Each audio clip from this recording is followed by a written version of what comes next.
The city of San Marcos, as we know it today, looked very different 30 years ago. But I went across the valley and bought a house over on Rancho Santa Fe Road, and to that end of the valley over there, and started my practice. And it was open space, you know. Many civic servants have made San Marcos the city it is today, which is home to many. One civic servant who helped make much of what we love about San Marcos possible is longtime resident Lionel "Doc" Burton. I was the only doctor in town. I was the team doctor for San Marcos High School for the first 14 years of the school. And I was a team doctor for Palomar Hospital, for Palomar College. And I took care of all their athletic teams and did their physicals for them. And they gave me an honor. They didn't pay me, they gave me an honorary degree. I was mayor twice. I was mayor we incorporated in '63. I was mayor in '70. That was when the mayor was, when the council got elected. Whoever had three votes on the council became mayor. 30 years ago, the city was in the middle of lots of growth and pressure from a variety of stakeholders to make a mark on San Marcos, including the waste management industry. They decided to try to build the largest trash-to-energy plant in the United States and to make it a Marvel picture place.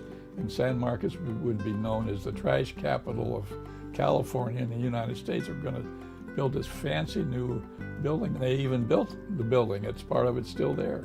It was going to use all the modern techniques to, burn things that weren't usable. We said, we don't know any, we said to the company, we don't know anything about trash energy plants. You're going to have to educate us. So they sent us around the world. They sent us to Japan.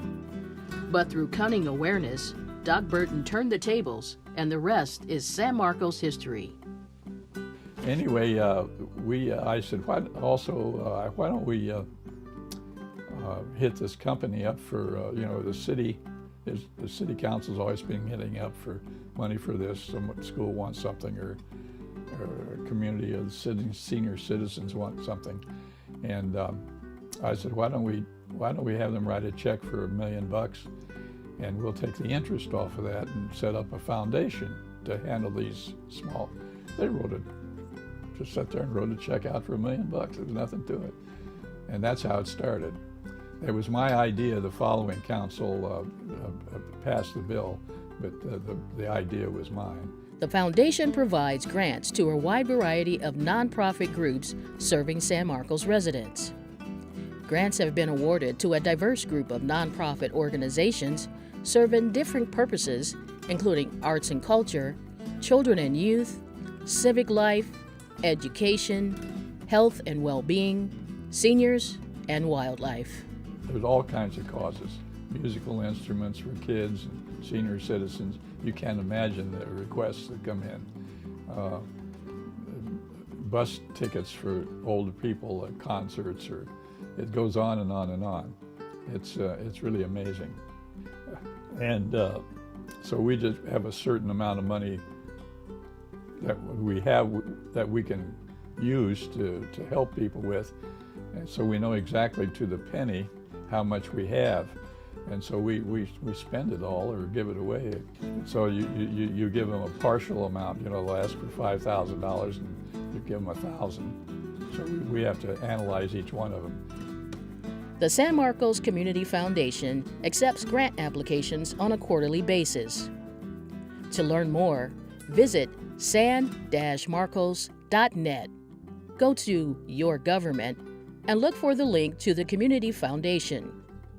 Click there and look for Forms and Resources. Then look for the grant application form that fits your needs. Submit your application by mail or in person to the San Marcos Community Foundation, 1 Civic Center Drive, San Marcos, California, 92069.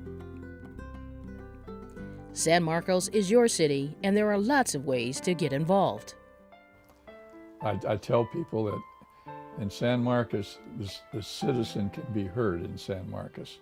It isn't the policies of the city council aren't all determined by the moneyed interest in the business, which wants to grow and all that kind of stuff. But if you're a citizen, you have a problem, you can be heard at the city, and they're happy to listen to you. And it isn't true like that in all cities, but it sure is in San Marcos, and it shows. We have a very diversified city, and people don't like it, they can complain at the city hall, and it'll be thoroughly discussed and evaluated, that's the reason we have good schools and good neighborhoods.